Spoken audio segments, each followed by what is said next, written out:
আল্লাহ কোরআনে বলেছেন কুল ইন্নাকা মাইয়িতুন ওয়া ইন্নাহুম মাইয়িতুন, হে রাসূল আপনি মাইয়িত। আল্লাহ নিজে বলতেছেন হে রাসূল আপনি মাইয়িত। মাইয়িত মানে কি জীবিত না মৃত?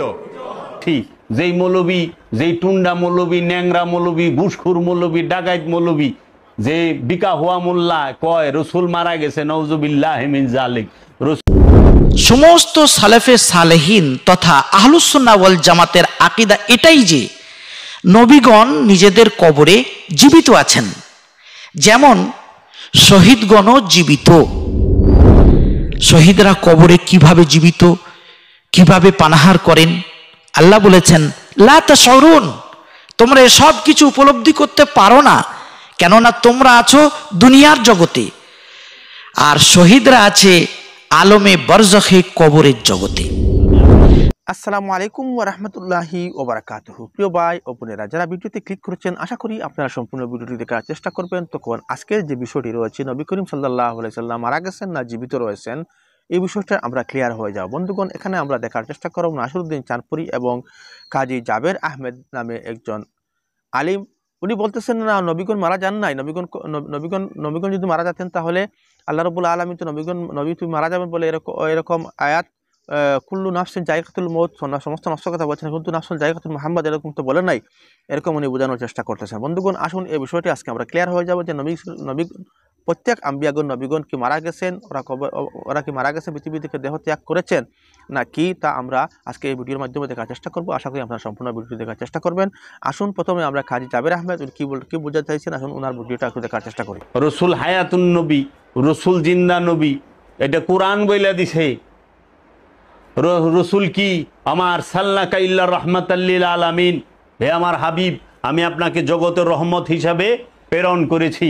যেই মৌলবী, যেই টুন্ডা মৌলবী, ন্যাংরা মৌলবী, ঘুষখোর মৌলবী, ডাকাইত মৌলবী, যে বিকা হুয়া মোল্লা কয় রসুল মারা গেছে, নাউজুবিল্লাহি মিন যালিক, রসুল মইরা গেছে গা, নাউজুবিল্লাহি মিন যালিক, তাহলে রহমত কি মইরা গেল?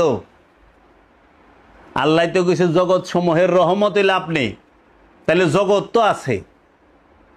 রসুল যদি মরে যেতে জগতের রহমত মরে গেল না?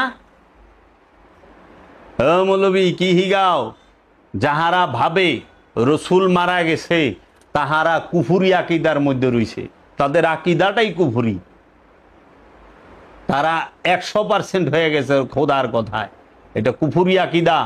আল্লাহর রসুল কখনো মারা যায় না। কোরআন বলছে কুল্লু নাফসুন জায়গাতাল মউত, প্রত্যেক নফস মৃত্যুর স্বাদ গ্রহণ করব, কিন্তু আল্লাহ তো কোরআনে কয় নাই কুল্লু রসুল জায়গাতাল মউত, কইছে না। আল্লাহ কোরআনে কইছে মানুষ এবং জিন মৃত্যু বরণ করব, মারা যাইব, কিন্তু রসুল মারা যাইব এটা তো কোরআনে কোথাও বলে নাই। আবার কোরআন এটা কই দিছে ওমা আরসালনাকা ইল্লা রাহমাতাল লিল আলামিন, হে আমার হাবিব আপনি জগৎ সমূহের রহমত। আবার আল্লাহ কয়ে দিছে আমি আমার রসুলকে তোমাদের মাঝে প্রেরণ করছি আমার আয়াত শিক্ষা দেবার জন্য, আমার কিতাব তেলাওয়াত করায় শোনাইব, আমার হিকমত শিক্ষা দেবার জন্য, এবং তোমাদের নফসকে পবিত্র করার জন্য। তো রসুল যদি ইন্তেকাল করে তাহলে আমার নফস পবিত্র কে করে দিব? আমার সামনে আয়াত তেলাওয়াত কে করব? আমার সে কিতাবকে শিক্ষা দিব? আমাকে হিকমত কে দিব? কয় হুজুরে মৌলবী সাহেব। তো মৌলবী সাহেব কোন আয়াত শিক্ষা দিব? মৌলবী সাহেব নিজেই তো আয়াত জানে। হ্যাঁ, আরবি লাইন মুখস্থ, আরবি লাইন কি আয়াত নাকি? আরবি লাইন আয়াত আপনারা কইছেন, আল্লাহ কি আরবি লাইনের আয়াত কইছে? আল্লাহ তো আয়াত কইছে মুসাকে, মুসা হচ্ছে জগতের জন্য আয়াত। আল্লাহ আয়াত বলছে ঈসা রুহুল্লাহ, সে হচ্ছে আমার আয়াত, নিদর্শন, নিশানি। আল্লাহর নিশানি কে? ঈসা রুহুল্লাহ। আল্লাহর নিশানি কে? মুসা কালিমুল্লাহ। আল্লাহর আয়াতকে ইব্রাহিম খলিলুল্লাহ। আল্লাহর আয়াতকে আদম সফিউল্লাহ। আল্লাহর আয়াতকে নূহ নবী, দাউদ নবী, সুলাইমান নবী, এরা সবাই আল্লাহর আয়াত। মানে আমার একজন কইছে উরসতুল আম্বিয়া মৌলানা সাহেবরা আপনার ই করবে, তাই আমি কইছি কোন মৌলানায়? আমার এই মৌলানার নাম কোন? কারণ এই মুসলমান মধ্যে 73 ফেরকা। ওয়াহাবিরা কয় সুন্নি খারাপ কাফের, সুন্নি কয় ওহাবি ওইটা কাফের, ওহাবি সুন্নি দুইটারে শিয়া কয় বাতিল, শিয়া ওহাবি আবার এরা মিলা কাদিয়ানিরে কয় কিনা সব বাতিল, কাদিয়ানিরা আবার এই ওহাবি সিয়া সুন্নি সবটি মিলা কয় তোরা কাফের। মানে হজবর অবস্থা। এই যে সুফি গো এরা কয় ওই যে আহালে খবিস, এই আহালে হাদিস, আহালে খবিসের দলেরা কয় যে এরা মুশরিক, এরা শিরিক করে, বেদাত করে, মুতাদি। আচ্ছা, এ আহালে হাদিস রে কয় আহালে খবিস, তো যাইবেন কই? আপনি কোন, আপনি কি? আমি কোন মৌলবীরে মানুম? হেল মৌলবী ঠিকানাটা দেন। বিপদ তো, কারণ এক মৌলবী কইতেছে আল্লাহু আকবারে হেনে হাত বানবা নামাজ সহি হবে, একে ঠিক ডাবিরি এইভাবে হাত থাকবে। আর এক মৌলবী কইতেছে, জাকির নায়ক কইতেছে না এমনি তো হবেই না, এটার দলিল নাই। এই দেখেন এটার যে এইখানে হাত বান্ধার কোনো দলিল নাই, সেটা কোথায় আছে? অমুক হুজুর শরীফে আছে, রুম নাম্বার এত, বেড নাম্বার এত, সিট নাম্বার এত, কেবিন নাম্বার এত, লিফটের নাম্বার এত, এরকম করে দলিল দেয়। তাহলে কেমনে বান্ধব? উনি কয় আল্লাহু আকবার এইভাবে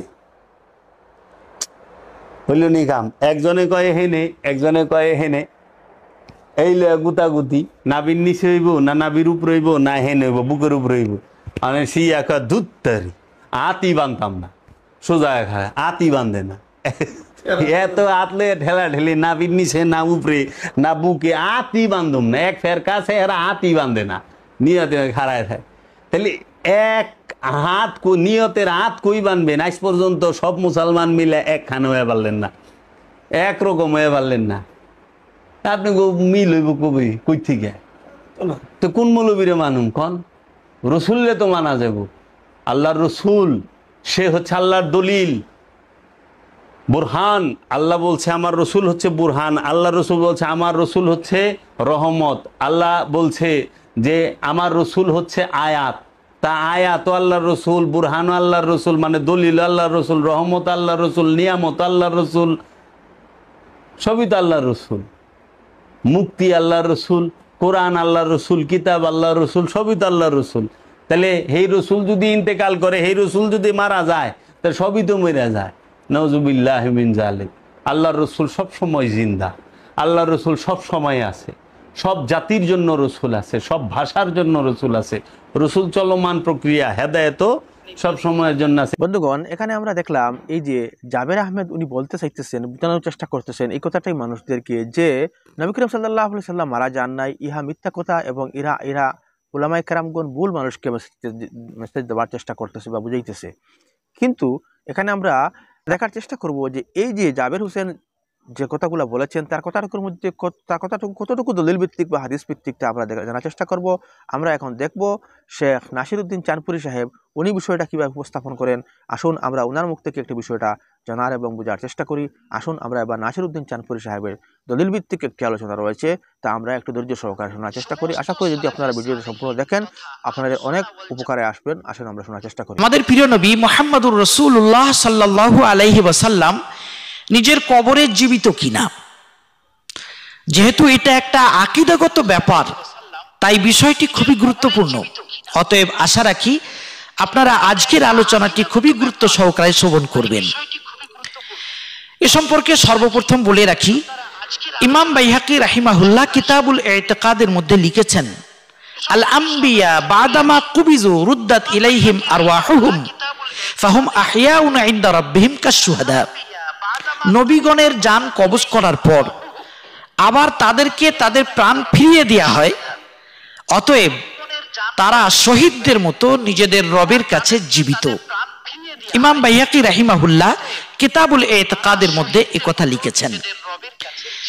এ দ্বারা বোঝা যায় সমস্ত সালেফে সালেহিন তথা আহলুস সুন্নাহ ওয়াল জামাতের আকীদা এটাই যে নবীগণ নিজেদের কবরে জীবিত আছেন, যেমন শহীদগণও জীবিত।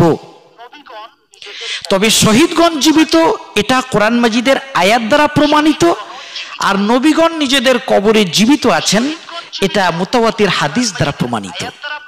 শহীদদের সম্পর্কে আল্লাহ রাব্বুল আলামিন কোরআন মাজিদে সূরা আলে ইমরানের 169 নম্বর আয়াতে বলেছেন, ওয়ালা তাহসাবান্নাল্লাযীনা কুতিলু ফি সাবিলিল্লাহি আমওয়াতা বাল আহইয়াউন ইনদা রাব্বিহিম ইরযাকুন।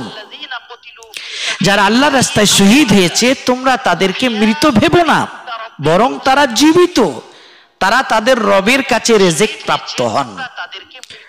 সুবহানাল্লাহি বিহামদিহি, শহীদদের কত বড় ফজিলত। আল্লাহ তাআলা বলেছেন তারা জীবিত, এমনকি তারা তাদের রবের কাছে রিজিক প্রাপ্ত হন। অনুরূপভাবে আল্লাহ রাব্বুল আলামিন কোরআন মাজিদে সূরা বাকারার 154 নম্বর আয়াতে বলেছেন, ওয়ালা তাকুলু লিমান ইউকতালু ফি সাবিলিল্লাহি আমওয়াত বাল আহইয়াউ ওয়ালাকিন লা তাশউরুন। যারা আল্লাহর রাস্তায় শহীদ হয়েছে তোমরা তাদেরকে মৃত বলো না, বরং তারা জীবিত, তবে তোমরা সেটা উপলব্ধি করতে পারো না। এই আয়াতে আল্লাহ রাব্বুল আলামিন আমাদের সব প্রশ্নের জবাব দিয়ে দিয়েছেন। শহীদরা কবরে কিভাবে জীবিত, কিভাবে পানাহার করেন।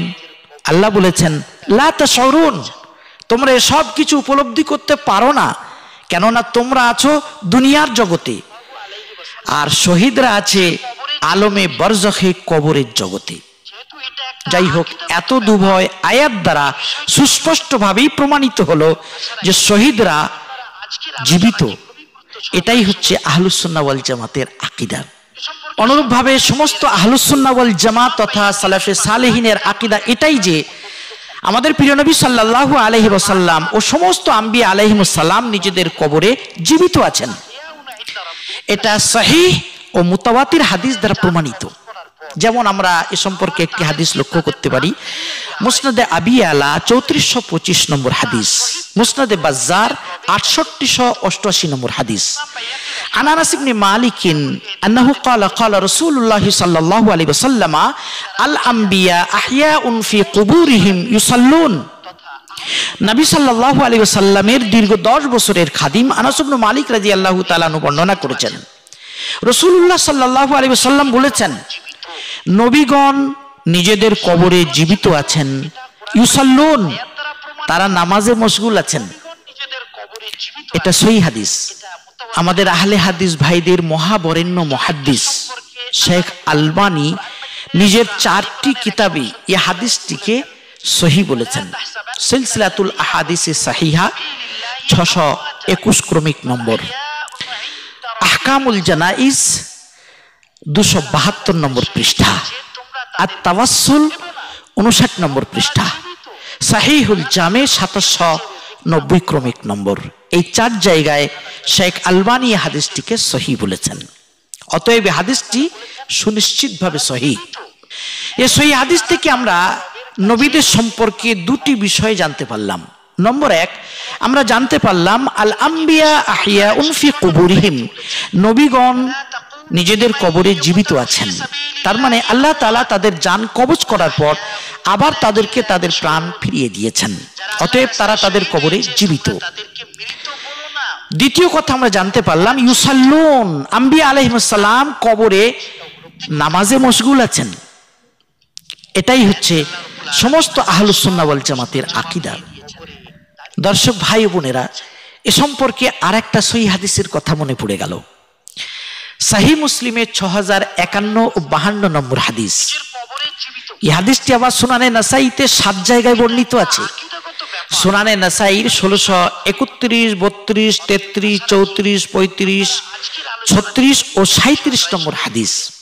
عن انس بن مالك رضي الله عنه ان رسول الله صلى الله عليه وسلم قال اتيت وفي روايه حداب مررت على موسى ليله اسري بي عند الكثيب الاحمر وهو قائم يصلي في قبره।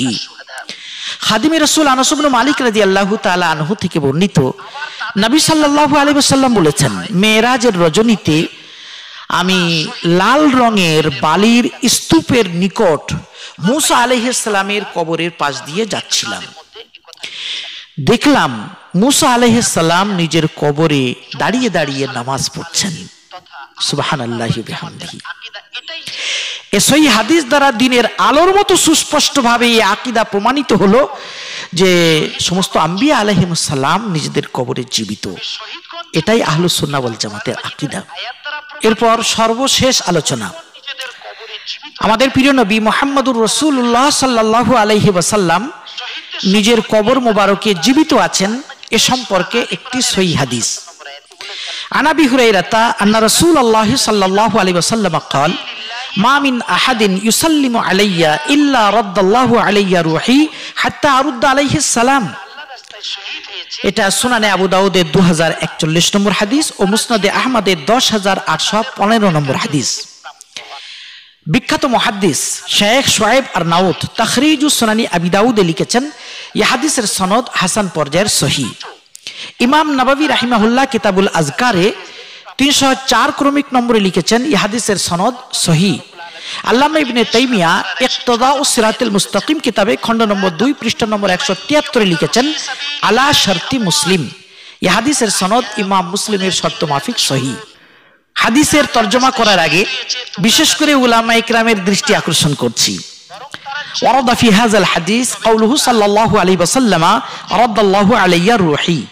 হাযিহি জুমলাতুন হালিয়াহ ওয়া কাঈদাতুল লুগাতিল আরাবিয়্যাহ أن الحال إذا صدرت بفعل ماض قدرت فيه قد، فكلمة قد ها هنا مقدرة كما صرح به الإمام البيهقي رحمه الله في كتابه حياة الأنبياء رقم الحديث 15. والجملة الحالية ماضية سابقة على السلام الواقع من كل أحد، فصار تقدير الحديث ما من أحد يسلم علي إلا قد رد الله علي روحي قبل السلام علي فأرد عليه السلام. هذا هو تقدير هذا الحديث. حديث الترجمة সাইয়্যিদুনা আবু হুরায়রা রাদিয়াল্লাহু তাআলা আনহু বলেছেন, রাসূলুল্লাহ সাল্লাল্লাহু আলাইহি ওয়াসাল্লাম বলেছেন, কোন ব্যক্তি আমাকে সালাম করলে তার সালাম করার আগে থেকেই আল্লাহ যেহেতু আমাকে আমার রূপ ফিরিয়ে দিয়ে রেখেছেন, তাই আমি তার সালামের জবাব দিয়ে থাকি। আলহামদুলিল্লাহ, এই সহিহ হাদিস দ্বারা দ্বীনের আলোর মতো সুস্পষ্টভাবে প্রমাণিত হয় যে আমাদের নবী সাল্লাল্লাহু আলাইহি ওয়াসাল্লাম নিজের কবর মোবারকে জীবিত আছেন। কোন আশিক রাসূল তার কাছে যে সালাম করলে সালাম করার আগে থেকেই যেহেতু তিনি কবর মোবারকে জীবিত আছেন, তাই নিজের আশিকের সালামের জবাব তিনি দিয়ে থাকেন। এটাই হচ্ছে সমস্ত সালাফে সালেহিন তথা আহলুস সুন্নাহ ওয়াল জামাতের আকীদা। দর্শক ভাই বোনেরা, আজকের মতো আলোচনা এ পর্যন্ত ইতি করছি। আল্লাহ রাব্বুল আলামিন আমাদের সকলকে আমৃত্যু সহিহ আকীদা। আমরা এখানে মুফতি নাসির উদ্দিন চাঁদপুরি সাহেবের প্রত্যেকটি কথা দলিল এবং হাদিস ভিত্তিক উনি উপস্থাপন করেছেন। আমি মনে করি যে পূর্ববর্তী যে বক্তা কাজী জাবের আহমেদ উনি যেরকম বক্তব্য দিয়েছেন এবং মুফতি নাসির উদ্দিন চাঁদপুরি সাহেব যে বক্তব্য দিয়েছেন, সেই দুজনের বক্তব্যের মধ্যে রাত এবং দিনের মধ্যে যেমন ফারাক রয়েছে, ঠিক তেমনিভাবে ফারাক রয়েছে। নাসিরউদ্দিন চাঁদপুরি সাহেব এখানে এই কথাটাই বোঝানোর চেষ্টা করতেছেন যে প্রত্যেক নবীগণ, আম্বিয়াগণ, শহীদগণের কথা কুরআনুল কারীমের মধ্যে আয়াত দ্বারা আল্লাহ তাআলা বুঝিয়েছেন এবং নবীগণ যে কবরে জীবিত তা হাদিস দ্বারা প্রমাণিত। বন্ধুগণ, তার মানে এটাই প্রমাণ করার চেষ্টা করা হইতেছে যে নবীগণ কবরের মধ্যে জীবিত আছেন, কিন্তু এটা দুনিয়ার জীবিত যেরকম এরকম জীবিত নয়। ইহা হাদিস এবং কুরআন দ্বারা প্রমাণিত। বন্ধুগণ, এই বিষয়ের উপর আমরা শেখ আহমদুল্লাহ সাহেবের সংক্ষিপ্ত একটি বর্ণনা রয়েছে, সংক্ষিপ্ত একটি বক্তব্য রয়েছে, আমরা একটু ধৈর্য সহকারে শোনার চেষ্টা করি। কথা এরপর দ্বিতীয় কথা হলো রাসূল আকরাম সাল্লাল্লাহু আলাইহি ওয়াসাল্লাম জীবিত না মৃত। দেখুন, এ বিষয়ে বিতর্ক আমাদের দেশে প্রচণ্ডভাবে রয়েছে। আমরা এটুকু বলবো যে নবী আলাইহিস সালামকে আল্লাহ সুবহানাহু ওয়া তাআলা একটা বিশেষ হায়াত দান করেছেন। তিনি না শুধু সমস্ত নবীদেরকে বারজাখী হায়াত যেটাকে বলা হয়। আমাদের জীবনে কিন্তু তিনটা ধাপ আছে। একটা হলো দুনিয়ার জীবন, একটা হলো বারজাখের জীবন, আর একটা হলো আখিরাতের জীবন। দুনিয়ার জীবন হলো আমরা যতদিন বেঁচে থাকি, বারজাখের জীবন হলো নিঃশ্বাস ত্যাগ করার পরে কবর অথবা যেখানে আমার ধ্বংসাবশেষ থাকছে বা আমাদের দেহাবশেষ থাকছে, সেখানে আল্লাহ সুবহানাহু ওয়া তাআলা আমাদেরকে একটা বিশেষ জীবন দেন। নেককার হলে সেই জীবন দিয়ে আমরা শান্তি উপভোগ করি, বদকার হলে অশান্তি উপভোগ করি। এটাকে কবরের আযাব বা শান্তি বলা হয়ে থাকে। এটা একটা জীবন। আরেকটা হলো যে কিয়ামতের সংগঠিত যখন হবে তখন যে পরিপূর্ণ জীবন আমরা আবার ফেরত পাবো, সেটি আরেকটি জীবন। নবী আলাইহিস সালাম সহ সমস্ত আম্বিয়া আলাইহিস সালাম তারা বারজাখী জীবন যাপন করছেন, কিন্তু সেই বারজাখী জীবনটা আমাদের বারজাখী জীবনের মতো নয়। তারা বিশেষভাবে জীবন যাপন করছেন যে অনেকটা জীবিত মানুষের মতো। কিন্তু দুনিয়াতে একজন মানুষ জীবিত থাকলে যেরকম হবো সেরকম নয়। অতএব নবীগণ মারা গিয়েছেন এই কথাটা বলা সঠিক। তাদেরকে মৃত অবশ্যই আমরা বলবো, কিন্তু তারা আমাদের মতো মৃত নন। তাদের এই মৃত্যুর পরেও তারা একটা বিশেষ জীবন উপভোগ করছেন। এটা তাদের শ্রেষ্ঠত্বের কারণে, এটা তাদের মর্যাদার কারণে। এ বিষয়ে নবী আলাইহিস সালাম থেকে সুস্পষ্ট একটি হাদিস রয়েছে। নবী আলাইহিস সালাম কবরে জীবিত, এরকম একটি কথা বলা আছে, কিন্তু সেই জীবনটা দুনিয়ার জীবনের মতো নয়। যদি দুনিয়ার জীবনের মতো হতো তাহলে তাদেরকে মাটির নিচে দাফন করা হারাম হতো, তাদের বিবাহ বন্ধন ছিন্ন হতো না, তারপরে আরো অনেক বিষয় এখানে চলে আসতো। অতএব তাদেরকে মৃত বলা যাবে, কিন্তু বিশেষ হায়াত তারা উপভোগ করছেন সেখানে। আল্লাহ বিসওয়াব। বিনতে আব্দুল আজিজ প্রশ্ন করেছেন, বন্ধুগণ, আমরা এখানে দেখলাম শেখ আহমদুল্লাহ সাহেবের বক্তব্য এবং জাবের আহমেদ যে বক্তব্যটা দিয়েছে। জাবের আহমেদ বলতেছে যদি নবীগণ মারা যেতেন, আল্লাহ রাব্বুল আলামিন কোরআনে কারীমের মধ্যে বলেছেন, জাবের আহমেদ বলতেছে যে কুল্লু নাফসুন যায়কাতুল মউত, তাহলে কেন বলেন নাই কুল্লু নাফসুন যায়কাতুর রাসূল? এরকম কেন আল্লাহ রাব্বুল আলামিন বলেন নাই? বন্ধুগণ, কুল্লু নাফসুন যায়কাতুল মউত বলার পরে আর কি কাউকে নাম ধরে আর বলার প্রয়োজনীয়তা রয়েছে? আমি জাবের আহমেদের উত্তরটি জাবের আহমেদকে প্রশ্ন করতেছি যে কুল্লু নাফসুন যায়কাতুল মউত বলার পরে কি আবার কুল্লু নাফসুন কারো নাম ধরে কি উল্লেখ করে বলার কথা রয়েছে? বন্ধুগণ, যদি আপনি মনে করেন যে নবী ইন্তেকাল করেন নাই, তাহলে কোরআন শরীফের মধ্যে আল্লাহ রাব্বুল আলামিন যে বলেছেন, ভাই নবী আপনিও মরণশীল এবং সকলেই মরণশীল, যে কথাটা উল্লেখ করা হয়েছে, আয়াত কারিমা নাজিল করা হয়েছে, সেই আয়াত কারিমা তো মিথ্যা হয়ে যাবে। বন্ধুগণ, এই জাবের আহমেদ কি বুঝেছে আল্লাহ জানে। আপনারা কি মনে করেন, কার বক্তব্য সবথেকে সঠিক তা ভিডিওর কমেন্টে অবশ্যই জানাবেন, এবং এই বিষয়ে আপনার ধারণা কি অবশ্যই ভিডিও কমেন্টে জানানোর চেষ্টা করবেন, এবং ভিডিওটি বেশি বেশি করে শেয়ার করার চেষ্টা করবেন যাতে সকলে বিষয়টা দেখে এবং বুঝতে পারে। আর চ্যানেলে যদি নতুন এসে থাকেন, অনুগ্রহ করে চ্যানেলটাকে সাবস্ক্রাইব করে আমাদের সঙ্গে থাকবেন। আসসালামু আলাইকুম ওয়া রাহমাতুল্লাহি ওয়া বারাকাতুহু।